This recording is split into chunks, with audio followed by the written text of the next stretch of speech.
Hello friends, welcome to MCQ master class. अगर आप railway परीक्षाओं की तैयारी कर रहे हैं और बायोलॉजी को अच्छा से समझना चाहते हैं तो आप सही जगह पे हैं। आज हम पिछले साल पूछे गए जेनेटिक्स से जुड़े हुए कुछ महत्वपूर्ण बायोलॉजी के सवालों को विस्तार से समझेंगे, जिससे आपका कॉन्सेप्ट मजबूत होगा और परीक्षा में सफलता का चांस बढ़ेगा। तो चलिए बायोलॉजी को सरल और मजेदार बनाते हैं। चैनल को सब्सक्राइब करें, ये आपके लिए तो फ्री है, पर हमें इससे आपके लिए और नए नए वीडियो बनाने का मोटिवेशन मिलता है। और बेल आइकन दबाना ना भूलें ताकि आने वाले कोई भी नया वीडियो सबसे पहले आप तक पहुंचे। ये शुरू करते हैं। ये है हमारे चैनल के बारे में कुछ जानकारी, आप इसे पॉज करके पढ़ सकते हैं। और ये हमारा टेलीग्राम चैनल, यहाँ पे ऑलरेडी 71 लोग ज्वाइन हो चुके हैं। तो आप भी इस लिंक पे, नहीं तो ये वाला स्कैनर को स्कैन करके आप ज्वाइन कर सकते हैं। यहीं पे आपको पीडीएफ मिलेगा इसको का। इसे देखते हैं। पहले हम लोग थ्योरी का ओवरव्यू देखेंगे जेनेटिक्स के बारे में, और उसके बाद इससे रिलेटेड आए हुए जो इम्पोर्टेंट क्वेश्चन है जिसको हमने आपके लिए खास करके शॉर्टलिस्ट किया है वो देखेंगे। यहाँ पे सब कुछ पहले से ही लिखा हुआ है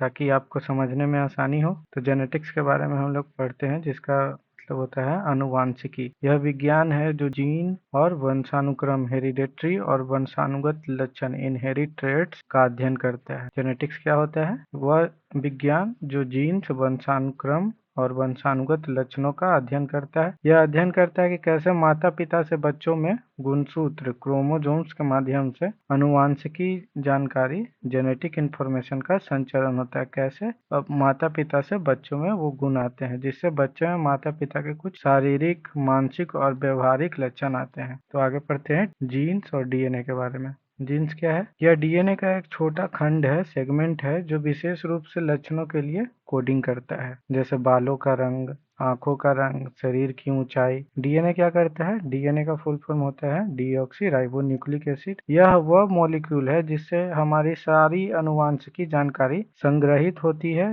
यह वह दोहरी हेलिकल संरचनाएं के रूप में पाया जाता है। दोहरी हेलिकल स्ट्रक्चर के बारे में पिछले वीडियो में बताए थे। डीएनए का स्ट्रक्चर डबल हेलिकल स्ट्रक्चर होता है। फिर है गुणसूत्र, क्रोमोसोम। मानव शरीर कोशिकाओं में, ह्यूमन सेल में 23 जोड़े क्रोमोसोम पेयर होते हैं, जिसमें से 22 जोड़े ऑटोसोम्स होते हैं जिसको स्वायत्त गुणसूत्र कहते हैं, और एक जोड़ा लैंगिक गुणसूत्र होते हैं जिसको सेक्स क्रोमोसोम्स कहते हैं। लैंगिक गुणसूत्र, सेक्स क्रोमोसोम क्या है? ये लैंगिक लक्षण सेक्स ट्रेट को निर्धारित करते हैं। महिलाओं में XX और पुरुषों में XY गुणसूत्र होते हैं। फिर हेरिडेटरी के बारे में समझते हैं। वंशानुक्रम वह प्रक्रिया है जिसके द्वारा माता पिता की अनुवांशिक जानकारी बच्चों को मिलती है। इसका मुख्य माध्यम जीन होता है। दो तरह के जीन होते हैं, एक होता है डोर्मेंट जीन, एक होता है रिसेसिव जीन। कुछ जीन डोमिनेंट होते हैं जो आसानी से व्यक्त हो सकते हैं, जबकि कुछ रिसेसिव होते हैं जो तभी व्यक्त होते हैं जब दोनों माता पिता से वही जीन मिलता है। तो जो रिसेसिव जीन होते हैं वो व्यक्त नहीं हो पाते हैं, और जो डोमिनेंट जीन है वो आसानी से व्यक्त हो। फिर जेनेटिक डिसऑर्डर्स के बारे में पढ़ते हैं। मानव में अनुवांशिकी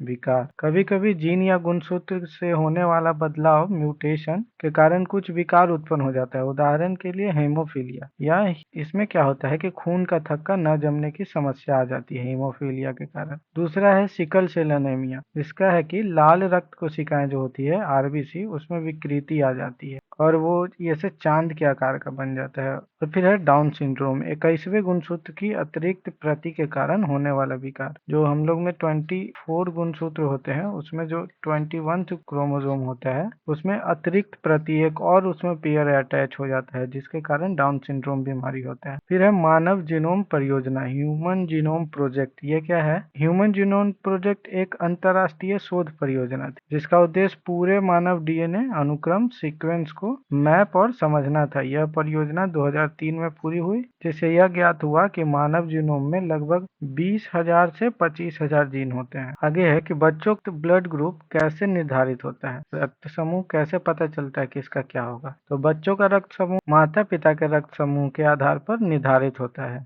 यह प्रक्रिया अनुवांशिकी के नियम के अनुसार होती है, जहां माता पिता के जीन्स मिलकर बच्चों का रक्त समूह निर्धारित करते हैं। रक्त समूह 4 प्रकार के होते हैं, एक ए, बी, AB और O, और इसके साथ ही RH फैक्टर होता है, पॉजिटिव या निगेटिव होते हैं। जो रक्त समूह को और विभाजित करता है, जैसे A positive, A negative, B positive, B negative. ऐसे ही सबका पॉजिटिव और निगेटिव होता है। फिर रक्त समूह का अनुवांशिकी आधार। रक्त समूह को नियंत्रित करने वाले मुख्य जीन को ABO जीन कहा जाता है। इस जीन के 3 प्रकार के एलील होते हैं, जैसे ए है, बी है और ओ है। हमारे माता पिता में हमें एक एक एलील प्राप्त होता है। यह एलील मिलकर बच्चों के रक्त समूह का निर्धारण करते हैं। उदाहरण के लिए अगर माता पिता के एलील का संयोजन ए और ए है तो बच्चा का ए समूह का होगा। ए और ओ है तो बच्चा भी ए समूह का होगा। बी और ओ है तो बी समूह का होगा। ए और बी है तो ए बी समूह का होगा। और अगर दोनों माता पिता से ओ और ओ मिलता है तो बच्चा ओ समूह का होगा। और रक्त का संयोजन और संभावित रक्त समूह इस प्रकार है। माता पिता के रक्त समूह के आधार पर निम्नलिखित संभावनाएं बनती है। जैसे माता का रक्त समूह अगर ए है, पिता का भी ए है, तो बच्चा का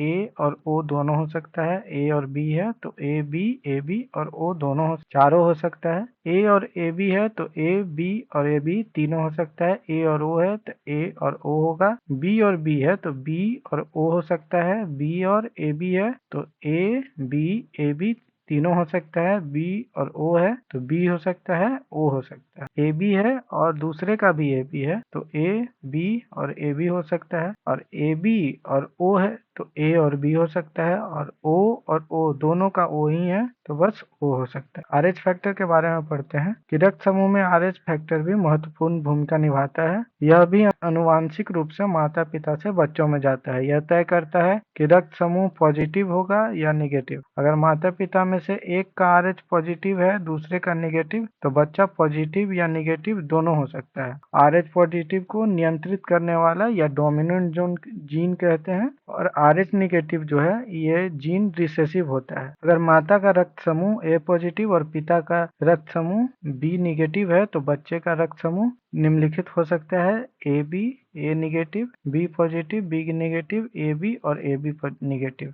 निष्कर्ष निकलता है कि अनुवांशिकी मानव जीवन का महत्वपूर्ण हिस्सा है, जो न केवल हमारे शारीरिक और मानसिक लक्षणों को नियंत्रित करता है, बल्कि बीमारियों और विकारों के प्रति हमें संवेदनशीलता देती है, को भी प्रभावित करता है। यह विज्ञान हमें यह समझने में मदद करता है कि क्यों हर व्यक्ति यूनिक होता है। जैसे अनुवांशिकी विविधता, जेनेटिक डाइवर्सिटी, मानव प्रजाति के विकास में सहायक होती है। बच्चों का समूह पूरी तरह से माता पिता के जीनों के कॉम्बिनेशन पर निर्भर करता है। रक्त समूह की जानकारी रक्तदान, ब्लड डोनेशन, चिकित्सक प्रक्रिया गर्भावस्था के दौरान बहुत महत्वपूर्ण होती है, क्योंकि गलत रक्त समूह के मिलने से स्वास्थ्य संबंधी गंभीर समस्याएं हो सकती है। आगे देखते हैं जेनेटिक्स इन प्लांट। पौधों में अनुवांशिकी वह विज्ञान है जो पौधों के जीन, जेनेटिक ट्रेट्स और वंशानुगत इनहेरेंट ट्रेट्स का अध्ययन कराता है। इस विज्ञान का उद्देश्य यह समझना है कि पौधों के लक्षण जैसे पत्ती का रंग, फूलों का आकार, बीज की बनावट और फसल की गुणवत्ता कैसे माता पिता पौधों से अगले पीढ़ी तक पहुंचते हैं। पौधों में जीन और गुण क्रोमोसोम्स के बारे में पढ़ते हैं। जीन पौधों के क्रोमोसोम्स में पाए जाते हैं और DNA के रूप में मौजूद होते हैं। यह पौधों के विभिन्न लक्षणों को नियंत्रित करते हैं, जैसे फल का आकार, बीज की रंगत और पौधों की ऊंचाई।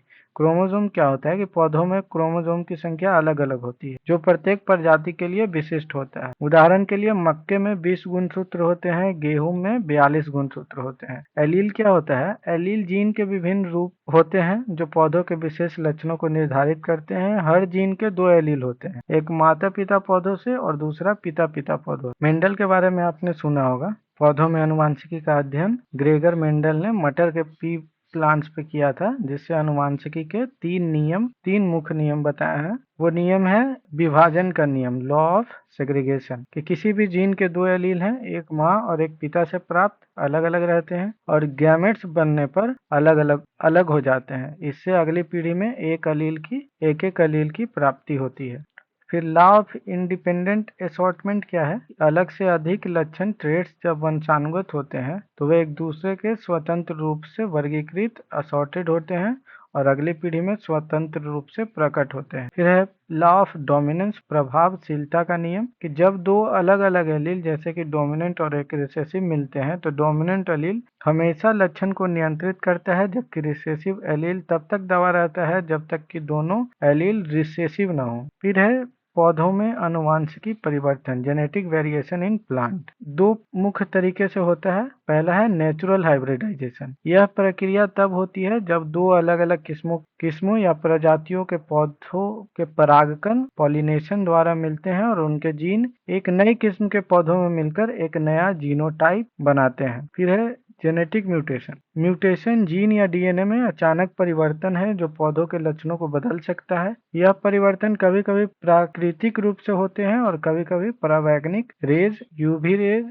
या केमिकल के प्रभाव से भी हो सकते हैं। फिर एक क्रोमोसोमल डिसऑर्डर इन प्लांट। कभी कभी पौधों में गुणसूत्र की संख्या में असमानता के कारण कुछ विकार उत्पन्न हो जाते हैं, जैसे कि पॉलीप्लॉइडी। यह एक स्थिति है जब पौधों में गुणसूत्रों की संख्या समान संख्या की तुलना में अधिक प्राप्ति होती है, जैसे कि गेहूं में 6x हेक्साप्लॉइडी गुणसूत्र और है एन्यूप्लॉइडी जब गुणसूत्र की संख्या समान से कम या अधिक होती है, जैसे 2n+1 या 2n-1। मॉडर्न प्लांट जेनेटिक्स में क्या है कि आजकल वैज्ञानिक पौधों की आनुवंशिकी को समझने और उसे सुधारने के लिए कई आधुनिक तकनीकों का उपयोग कर रहे हैं, जैसे कि जीएमओ और ट्रांसजेनिक पौधे। ट्रांसजेनिक पौधे वो हैं जिनमें एक विशेष जीन को अन्य प्रजाति के जीन से लेकर डाला जाता है। इसका मुख्य उद्देश्य पौधों को अधिक रोग प्रतिरोध, डिजीज रेजिस्टेंस बनाना या की उत्पादन क्षमता को बढ़ाना है। फिर है क्रिस्पर तकनीक। यह तकनीक पौधों के डीएनए में विशेष जीन को जोड़ने, हटाने या संशोधित करने के लिए उपयोग की जाती है, जिससे पौधों के लक्षणों को नियंत्रित किया जा सकता है। अगला है पौधों में आनुवंशिकी का महत्व, इम्पोर्टेंस ऑफ प्लांट जेनेटिक्स। पहला है फसल सुधार, दूसरा है संकरण और तीसरा है बायोटेक्नोलॉजी में उपयोग। आनुवंशिकी का उपयोग पौधों की नई किस्मों का विकास करने के लिए किया जाता है जो अधिक उत्पादन, रोग प्रतिरोध क्षमता और प्रतिकूल पर्यावरणीय परिस्थिति जैसे सूखा या लवणता के प्रति सहनशील हो। दूसरा है हाइब्रिडाइजेशन, संकरण। पौधों में संकरण का उपयोग नई और बेहतर किस्मों का विकास करने के लिए किया जाता है। बायोटेक्नोलॉजी में उपयोग क्या है कि पौधों की आनुवंशिकी का उपयोग बायोटेक्नोलॉजी में औषधीय पौधों और अन्य पौधों के जैविक गुणों को समझने और उनके उत्पादों को बढ़ाने के लिए किया जाता है। निष्कर्ष क्या होता है कि पौधों की आनुवंशिकी एक विस्तृत और महत्वपूर्ण विज्ञान है जो न केवल पौधों के लक्षणों के अध्ययन में मदद करता है बल्कि कृषि में फसल उत्पादन को बेहतर बनाने और पौधों की प्रजातियों के संरक्षण में भी सहायता है। विज्ञान का उपयोग करके हम आने वाले समय में बेहतर और अधिक पौष्टिक फसलें उगा सकते हैं। आगे है ग्रेगर मेंडल के बारे में थोड़ा सा पढ़ लेते हैं। ग्रेगर मेंडल को फादर ऑफ जेनेटिक्स या फादर ऑफ मॉडर्न जेनेटिक्स भी कहते हैं। इनका जन्म 20 जुलाई 1822 में हुआ था। 20 जुलाई 1822 को ऑस्ट्रिया में हुआ। उन्होंने पी प्लांट के जेनेटिक्स का अध्ययन किया था और 3 नियम दिया था जिसे पीछे हम लोग पढ़े थे, law of dominance, law of segregation और लॉ ऑफ इंडिपेंडेंट असॉर्टमेंट। तो उसमें मेंडल ने ऑब्टेन किया कि F2 जनरेशन जो सेकेंड जनरेशन होगा from F1 generation by self pollination method. Self pollination से क्या प्राप्त हुआ था कि जब एक टॉल और एक ड्वार्फ का सेल्फ पॉलिनेशन कराते हैं तो एक हाइब्रिड प्लांट पैदा होता है जिसमें एक जो बड़ा वाला टी है ये डोमिनेंट है, छोटा वाला टी रिसेसिव है। तो ये टॉल प्लांट पैदा होता है फर्स्ट जनरेशन। फिर फर्स्ट जनरेशन को सेल्फ पॉलिनेशन कराते हैं तो क्या होता है कि एक कैपिटल टी स्मॉल टी, फिर कैपिटल टी स्मॉल टी और एक दोनों रिसेसिव जीन वाले मिलते हैं F2 जनरेशन। तो F2 जनरेशन का जीनोटाइप क्या है? जीनोटाइप है कि दोनों डोमिनेंट वाला एक मिलेगा और एक डोमिनेंट एक रिसेसिव वाला 2 मिलेगा और एक डोमिनेंट एक रिसेसिव वाला 1 मिलेगा। मतलब डोमिनेंट टॉल है तो टॉल मिलेगा 1। फिर है मिक्स वाला जिसमें बड़ा भी टी है, टॉल वाला भी और ड्वार्फ वाला भी दोनों है, तो ऐसा 2 मिलेंगे और एक ड्वार्फ मिलेगा जिसमें दोनों रिसेसिव ही हैं तो ये 1 मिलेंगे। तो इसका रेशियो 1:2:1 हो गया। और जो फिनोटाइप है कैसा वो दिखेगा उसके आधार पे देखा जाए तो 3 टॉल मिलेंगे क्योंकि ये दोनों देखने में टॉल ही होंगे क्योंकि इसमें एक एक डोमिनेंट जीन है। तो 3 टॉल मिलेंगे, एक शॉर्ट मिलेंगे। आगे देखते हैं। मेंडल को फादर ऑफ जेनेटिक्स कहा जाता है। उसने 7 pair of alternate inheritant trait और comparative visual from that were dominant और रिसेसिव। वो कुछ इस तरीके का होगा, जैसे जो पी प्लांट उन्होंने लिया था उसमें स्टेम का हाइट इसमें टॉल डोमिनेंट है और ड्वार्फ रिसेसिव है। पोजीशन ऑफ फ्लावर में एक्सियल डोमिनेंट है, टर्मिनल रिसेसिव है। फ्लावर ऑफ कलर में पर्पल डोमिनेंट और व्हाइट रिसेसिव है। शेप में इन्फ्लेटेड डोमिनेंट है और कंस्ट्रिक्टेड रिसेसिव है। पॉड कलर में ग्रीन है और येलो है। कलर ऑफ सीड में येलो डोमिनेंट है, ग्रीन रिसेसिव है। और शेप ऑफ सीड में राउंड डोमिनेंट है और रिंकल्ड रिसेसिव है। इसको याद रखिएगा, इससे क्वेश्चन आता है। अगला है कि जब डाई हाइब्रिड को क्रॉस कराया गया था, मेंडल ने जब क्रॉस कराया था प्लांट का, जिसमें राउंड एंड येलो सीड था, तो आर आर ये राउंड को डिनोट करता है और दो कैपिटल वाई ये येलो को डिनोट कर रहा है। दो स्मॉल आर ये ग्रीन को और दो स्मॉल वाई ये रिंकल्ड को डिनोट कर रहा है। ये दोनों जो कैपिटल वाले हैं ये डोमिनेंट जीन है और ये दोनों रिसेसिव जीन है। जब इनको हाइब्रिड क्रॉस कराया गया था तो लगभग 16 तरह का जीनोम सीक्वेंस आपको प्राप्त हुआ था। तो इसका फेनोटाइप जो होता है दिखने में कैसा होगा, वो 9:3:3:1 मिलता है, जिसमें से कि देखिए राउंड येलो मिलेगा 9, फिर राउंड ग्रीन मिलेगा 3, रिंकल्ड येलो मिलेगा 3 और रिंकल्ड ग्रीन मिलेगा 1। कुछ इस तरीके का फेनोटाइप इसका होगा। आगे देखते हैं। तो यहाँ पे हमारा इसका थ्योरी तो कंप्लीट हो गया है। अब इसके बाद हम लोग जो कुछ इम्पोर्टेंट इस पे क्वेश्चन आए हुए हैं रेलवे के और बहुत सारे परीक्षाओं में, वो क्वेश्चन अब डिस्कस करते हैं। तो पहला क्वेश्चन है कि एक आदमी है, उसका ब्लड ग्रुप ए है, वो एक औरत से शादी करता है जिसका बी ब्लड ग्रुप है, तो उसका बच्चा जो है उसका ब्लड ग्रुप ए बी है। तो इसका मतलब क्या है जेनेटिक्स में? तो इसका मतलब है कि gene from blood group A and gene from blood group B are both dominant. दोनों डोमिनेंट हैं तभी ए बी ग्रुप बना है। अगर डोमिनेंट नहीं होते तो जिसका डोमिनेंट होता उसका ग्रुप बच्चा का हो जाता, या नहीं तो ओ हो जाता। ये आगे देखते हैं। अगला क्वेश्चन है how is the chromosome number maintain from one generation to another in sexual reproductive organism. तो इसमें क्या होता है कि half of chromosome during gamete formation, कि एक दो जो पेरेंट होता है दोनों पेरेंट से आधा आधा 1/2 क्रोमोसोम और 1/2 क्रोमोसोम दोनों पेरेंट से आता है, फिर बाद में एक क्रोमोसोम बन जाता है। तो ऐसे ही जो क्रोमोसोम का नंबर है वो एक जनरेशन से अदर जनरेशन में मेंटेन रहता है। इस क्वेश्चन में देखते हैं जो गैमेट फॉर्मेशन होता है वो मियोसिस के प्रोसेस से होता है, जिसमें आधा आधा दोनों का क्रोमोसोम मिलके और एक क्रोमोसोम बनाता है, तो मियोसिस के प्रोसेस से होता है। अगला क्वेश्चन है डिटर्मिनेशन के लिए कौन सा जिम्मेदार है? तो वो है एलोसोम्स, या इसी को सेक्स क्रोमोसोम्स कह सकते हैं। सेक्स क्रोमोसोम्स जो होता है एक्स वाई और एक्स एक्स यही जिम्मेवार होता है। इसका जो 22 पेयर होता है ये ऑटोसोम्स होता है और एक पेयर ये सेक्स क्रोमोसोम या एलोसोम उसको बोल सकते हैं। अगला क्वेश्चन है in human the sex of offspring is determined bye, कि मनुष्य में संतान का लिंग किस पे निर्धारण करता है? तो वो पैरेंटल क्रोमोसोम पे निर्धारण करता है। क्योंकि मैटरनल क्रोमोसोम में तो दोनों एक्स एक्स ही होते हैं, पैटर्नल क्रोमोसोम में ही एक एक्स और एक वाई होता है। तो वाई अगर आएगा तो बॉय हो जाएगा और अगर एक्स रहेगा तो गर्ल बनेगा। अगला क्वेश्चन देखते हैं। अगला क्वेश्चन है वन रीजन भाई Mendel was successful in discovery the law governing inheritance of trait was, कि मेंडल द्वारा लक्षणों की विरासत को नियंत्रित करने वाले नियमों की खोज करने में सफल होने का एक कारण था। उसका कारण था कि वो जितने भी प्रोजेनी थे कि उनमें संतानों की संख्यात्मक गणना रखी कि कितने संतान पैदा हो रहे हैं और सबका कैसा कैसा व्यवहार है उस पे उसको काउंट करते रहे। इसीलिए उनको गवर्निंग इनहेरिटेंस ऑफ ट्रेट्स या लक्षणों की विरासत को नियंत्रित करने वाले नियमों का खोज कर पाए। अगला क्वेश्चन है कि what would happened if Mendel has not studied the F2 generation, कि अगर F2 जनरेशन के बारे में नहीं पढ़ते तो क्या होता? तो वो रिसेसिव ट्रेट के बारे में नहीं जान पाते, क्योंकि पहले जनरेशन में तो वही दिखता है जो डोमिनेंट होता है। सेकंड जनरेशन अगर पढ़े तभी उनको पता चला कि रिसेसिव ट्रेट भी होते हैं, और अगर नहीं पढ़ते तो वो खो कर जाता, नहीं जान पाते। अगला क्वेश्चन है who among the following was the first to blend his knowledge of science and mathematics to keep count of individuals exhibiting a particular trait in each generation. निम्नलिखित में से कौन पहले व्यक्ति थे जिन्होंने प्रत्येक पीढ़ी में एक विशेष विशेषता का प्रदर्शन करने वाले व्यक्तियों की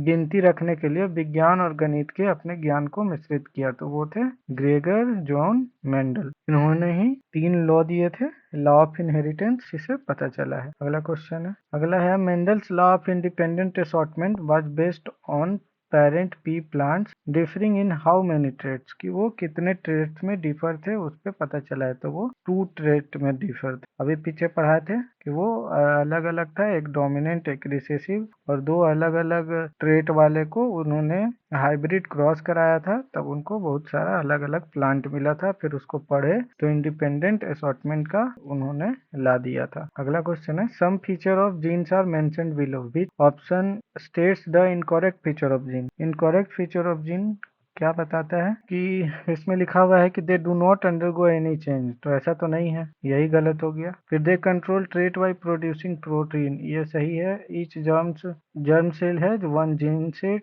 ये भी सही है। They are segment of DNA, वे खंड के प्रत्येक जनन कोशिका में एक जीन सेट होता है, ये सही है। They are segment of DNA, वे डीएनए के खंड है। तो जीन्स तो डीएनए का खंड है ही, यही गलत हो जाएगा कि वो चेंज नहीं हो सकते हैं। चेंज तो होते हैं तभी तो म्यूटेशन होता है। अगला क्वेश्चन है, which of the following statement is incorrect, कौन सा इसमें से ऑप्शन इनकरेक्ट है। कि sex is determined by different factor in various species, सही है। Animal such as snails individual can change sex, ये भी सही है। फिर all human chromosomes are not pair, ये भी सही है। दूसरा है कि all children will inherited a Y chromosome from their mother, कि वाई क्रोमोसोम अपने मदर से प्राप्त करेगा। तो वाई क्रोमोसोम कहाँ से मिलता है, फादर से। तो ये हमारा गलत हो जाएगा, इनकरेक्ट पूछ रहा है तो ये राइट आंसर हो जाएगा। अगला क्वेश्चन देख रहे हैं, the sex of a person is determined by, एक आदमी का सेक्स कैसे पता चलता है। तो हमारा राइट ऑप्शन हो जाएगा the chromosome present in sperm, sperm में ही जो क्रोमोसोम प्रेजेंट होता है उससे ही पता चलता है, चाहे एक्स हो या वाई हो, इसी से सेक्स डिटरमाइन होता है। अगला क्वेश्चन है कि the figure below shows a single organism undergoing reproduction and progeny with minor differences, what would be the reason for this variation. के नीचे दिए गए आंकड़ा प्रजनन के दौरान गुजरने वाले एक सकल जीव और मामूली अंतर के साथ संतान को दर्शाता है, भिन्नता का कारण क्या होगा। जैसे ये पेरेंट है और इसका ये जो जनरेशन आ रहा है अगला, वो कुछ इस तरीके का है। यहाँ पे ये डिफरेंस है, ये डिफरेंस है, यहाँ पे ये डिफरेंस है, फिर यहाँ अलग अलग डिफरेंट उसका पैदा हो रहा है। तो ये इसका कारण है एरर इन डीएनए कॉपिंग, कि डीएनए कॉपिंग में कुछ एरर आ रहा है तभी ऐसा हो रहा है। अगला क्वेश्चन है कि in human males the sex chromosome present are X Y, what is the difference between them. तो इसका डिफरेंस क्या होता है कि एक्स क्रोमोसोम इज बिगर, जो एक्स क्रोमोसोम होता है वो बड़ा होता है और वाई क्रोमोसोम स्मॉलर होता है। अगला क्वेश्चन है, given below are some conclusion of Mendel's work on pea plant, all of them are correct except one, select the incorrect conclusion. के नीचे दिए गए मटर के पौधों का मेंडल के काम के कुछ निष्कर्ष दिए गए हैं, एक को छोड़कर सभी गलत हैं। गलत निष्कर्ष का चयन कीजिए। तो गलत निष्कर्ष इसमें से कौन सा है, गलत निष्कर्ष है हमारा सी, कि ईच गैमेट से 2 pair of the same gene, ऐसा नहीं होता है। ईच गैमेट को 1 कॉपी ऑफ ईच जीन मिलता है, 1 copy of each chromosome and 1 allele for every gene. अगला क्वेश्चन है कि the rule of inheritance of trait in human beings are related to certain fact mentioned below, all of them are correct except one, select the incorrect option. यहाँ पे भी incorrect option हमको बताना है। लिखा हुआ है कि each trait can influence by parent and maternal DNA, कि सारा जो ट्रेट है वो पैटर्नल और मैटरनल डीएनए से, पैतृक और मातृ डीएनए से प्रभावित होते हैं। फिर लिखा हुआ है both mother and father contribute equal amount of genetic material to the child, कि माता और पिता दोनों ही बच्चे को अनुवांशिक सामग्री की समान मात्रा का योगदान करते हैं। फिर तीसरा है कि for each trait there would be a single version in each child. तो ये हमारा इनकरेक्ट ऑप्शन है, क्योंकि सिंगल वर्जन नहीं होता है, इसमें दोनों वर्जन प्रेजेंट होते हैं। अगला क्वेश्चन देखते हैं। लिखा हुआ है कि for every germ cell will take 1 chromosome for each pair and these may be of either maternal or paternal origin. When 2 germ cells combine, they will restore the normal number of chromosomes in the progeny, ensuring the stability of DNA of the species. Such a mechanism of inheritance is explained in, कि प्रत्येक रोगाणु कोशिका प्रत्येक जोड़ों से, रोगाणु नहीं होगा यहाँ, प्रत्येक जोड़ों से गुणसूत्र लेती है और यह माता या पैतृक मूल से हो सकते हैं। जब 2 रोगाणु कोशिका कोशिकाएं गठबंधन करती है तो वे प्रजातियों के डीएनए की स्थिरता सुनिश्चित करते हैं और संतान में गुणसूत्रों की समान संख्या को बहाल करेंगे। वंशानुक्रम की ऐसी क्रियाविधि की व्याख्या निम्नलिखित में से किसमें की गई है? तो वो क्या है? The result of Mendel's experiment. Mendel's experiment में इसके बारे में बताया हुआ है। अगला है कि which of the following statement is false. इसमें से कौन सा स्टेटमेंट फॉल्स है? The two alleles are brought together at the same time of gamete formation. ये गलत है। ये भी सही है, ये भी सही है और ये भी सही। अगला क्वेश्चन है कि a cross between a tall plant and a short plant result in F1 progeny which were all plants are tall because the plant height is govern by T only. D हमारा right answer हो जाएगा। अगला question देखते हैं। अगला है what is the genetic material inherited from one generation to other. तो ये क्या है? डीएनए है। अगला क्वेश्चन है monohybrid cross is the combination of two plant with किसका है? Two different version of traits. दो अलग अलग वर्जन के ट्रेड्स के जो कॉम्बिनेशन है उसको मोनो हाइब्रिड क्रॉस कर। अगला क्वेश्चन देखते हैं। Identify the correct statement for the one given below based on the way Mendel conducted his experiment. Mendel ने अपने प्रयोग को करने के तरीके के आधार पर नीचे दिए गए कथनों में से सही कथन की पहचान करें। तो इसमें सही कथन कौन सा है? सही कथन है कि cross fertilisation of plants was performed initially followed by self fertilisation. कि शुरू में क्रॉस किया गया था, उसके बाद सेल्फ किया गया। अगला क्वेश्चन है कि Mendel did two experiment. pollen from tall plants was taken to fertilize ovule of short plant and pollen from short plants are taken to fertilize ovule of tall plant. If we compare the plant produced from these two experiments, we will see that। तो इसका कि लघु पौधों के बीजांड से निषेचन करने के लिए लंबे पादपों से पराग लिया गया। कि जो शॉर्ट प्लांट थे उसको ओव्यूल को फर्टिलाइज किया गया है टॉल प्लांट के पॉलन से, और ऐसे दो बार किया गया है। फिर शॉर्ट प्लांट के पॉलन से फर्टिलाइज किया गया है टॉल प्लांट के ओव्यूल को। तो इससे क्या, जो अगला इसमें ऑप्शन दिया हुआ है इसमें से क्या होगा कि एक्सपेरिमेंट क्या होगा कि experiment 1 will produce tall plant, experiment 2 will be produce tall plant, क्योंकि टॉल ही यहाँ पे डोमिनेंट जीन है तो टॉल प्लांट ही पैदा होगा। अगला है gene control trade through the activity of. किसके एक्टिविटी से जीन कंट्रोल करते हैं? तो वो है हार्मोन। हार्मोन्स ही होता है जिससे प्लांट में ग्रोथ होता है या फ्लावरिंग होगा, सब तो हार्मोन से ही डिटरमाइन होता है कैसा सीड बनेगा। अगला क्वेश्चन है the image below shows a cross between two plants of F2 generation. Some conclusion that can be drawn from this cross are stated below. Which option give the incorrect conclusion? तो इसमें कौन incorrect conclusion देता है? तो सी जो हमारा है वो गलत है, क्योंकि रेड एंड ग्रीन दोनों डोमिनेंट नहीं हो सकते हैं, और ग्रीन का लेस नंबर कैसे पैदा हो जाएगा? जब दोनों डोमिनेंट हैं तो दोनों का सेम ही पैदा होगा। सी हमारा गलत हो जाएगा। अगला क्वेश्चन है why did Mendel study 7 different characters. कि मेंडल ने 7 डिफरेंट कैरेक्टर्स को क्यों स्टडी किया? 7 डिफरेंट कैरेक्टर्स को पढ़ने का कारण था to uncover the universal principle of inheritance. की वंशानुक्रम के सार्वभौमिक सिद्धांत को उजागर करने के लिए। क्या सिद्धांत पे वंशानुक्रम जो इनहेरिटेंस होता है वो किस पे निर्भर करता है, इसको पता लगाने के। अगला क्वेश्चन है which of the following statement are correct. कौन सा स्टेटमेंट करेक्ट है? कि all children will inherit an X chromosome from their mother। फिर a child who inherited X chromosome from her mother will be a girl। तो ये तो गलत है। Which have a perfect pair of sex chromosome both are called। Women में perfect pair of sex chromosome होता है, both are called X। ये सही है। तो X क्रोमोसोम मदर से ही मिलेगा, और फिर परफेक्ट वुमेन में दो XX ही होता है, तो ये सही है। Y chromosome from his father will be a boy. तो ये भी सही है, क्योंकि फादर में X और Y होता है तो X मिलेगा, तो X मिलके गर्ल बन जाएगा, और X वुमेन से ही X जो वुमेन से मिलेगा तो X और X मिलके XX बन जाएगा, फिर X और Y मिलके बॉय बन जाएगा। तो ये गलत हो जाएगा कि ये child who inherited X chromosome from her mother will be a girl, क्योंकि मदर पे डिटरमाइन ही नहीं होता है। डिटरमाइन किस पे होगा? फादर पे। फादर के पास से X आया है या Y आया है। अगला क्वेश्चन देखते हैं। अगला है in a cell that is not dividing DNA is present as part of the. एक कोशिका जो विभाजित नहीं है तो उसमें डीएनए कैसे वहाँ पे प्रेजेंट होता है, तो क्रोमेटिन मटेरियल में प्रेजेंट होता है। अगला क्वेश्चन है, एक फ्लो चार्ट इसमें दिया हुआ है कि sex determination in human being is shown below, some conclusion that can be drawn from it are mentioned in the option, select the incorrect option. जो गलत ऑप्शन है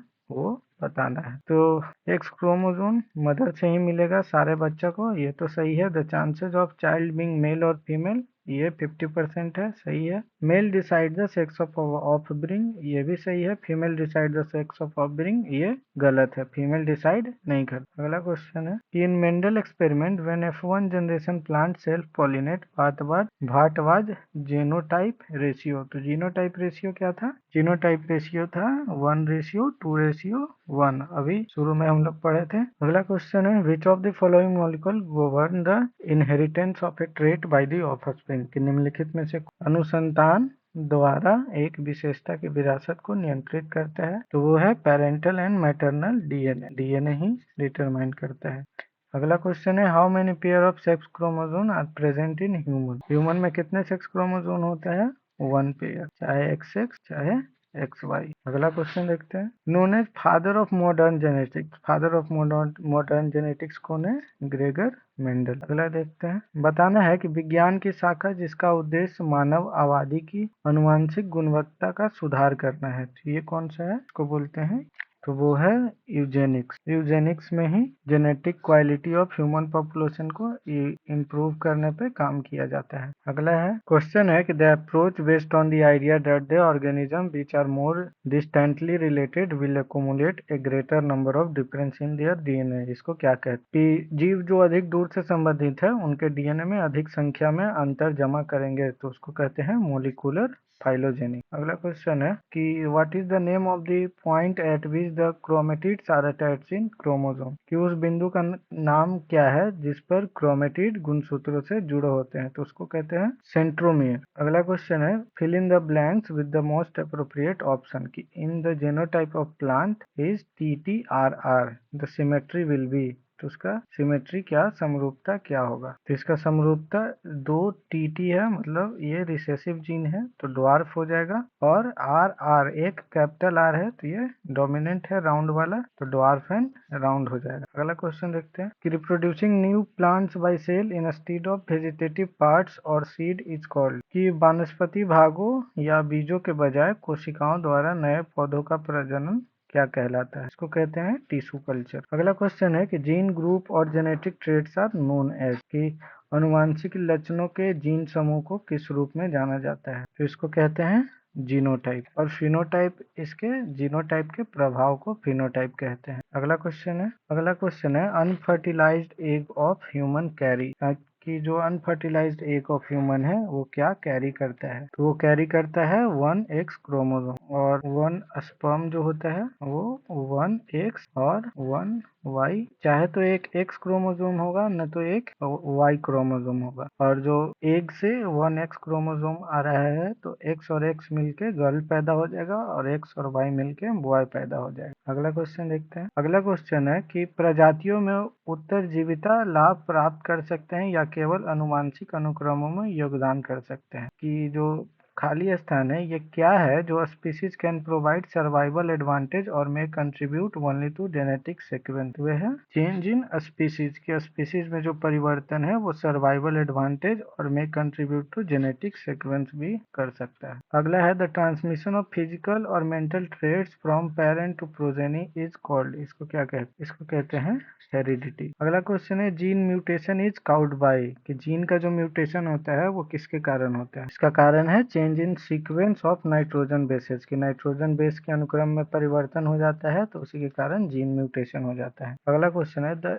trait that influence F1 generation are visible clearly, it is dominant gene. अगला question है कि F2 generation has a phenotypic ratio of, कि F2 generation में जो phenotypic ratio होता है वो क्या होता है? तो वो है 9:3:1। Alleles are alternative form of gene, के जीन का वैकल्पिक रूप है। अगला क्वेश्चन है कि एक collection of belief and practice aimed at improving genetic qualities trait of human population in field of genetics is known as, को क्या बोलते हैं? तो वो है यूनिक। भाई पीछे भी यही क्वेश्चन आया था, सब आंसर है यूनिक्स बोलते हैं। जो जेनेटिक्स क्वालिटीज ट्रेड जो ह्यूमन का है उसको इम्प्रूव करने के लिए जो साइंस काम करता है उसका नाम है यूनिक। तो हमारा ये तो जेनेटिक्स या अनुवांशिकी से रिलेटेड ये जो हमारा वीडियो था जिसमें हमने थ्योरी और कुछ इंपॉर्टेंट क्वेश्चन भी किए वो खत्म हो गया है। अगर आपको ये वीडियो पसंद आया तो इसे लाइक करें और अपने दोस्तों के साथ शेयर करें ताकि वो भी सीख सके, और हमारे चैनल को सब्सक्राइब करना ना भूलें। आपके एक लाइक या सब्सक्राइब से हमें और भी अच्छे अच्छे कंटेंट लाने की प्रेरणा मिलती है। और नीचे कमेंट में बताएं कि आपको ये वीडियो कैसा लगा और अगले वीडियो में आप क्या देखना चाहेंगे। आपका फीडबैक हमारे लिए बहुत महत्वपूर्ण है, तो अपने विचार जरूर साझा करें। हम अगले वीडियो में एनिमल किंगडम पशु जगत के टॉपिक को कवर करेंगे, तो जुड़े रहें। अगर आप किसी खास विषय पर वीडियो चाहते हैं तो हमें कमेंट में जरूर बताएं। इस वीडियो को देखने के लिए धन्यवाद। मिलते हैं अगले वीडियो में, तब तक पढ़ते रहें और अपना ध्यान रखें।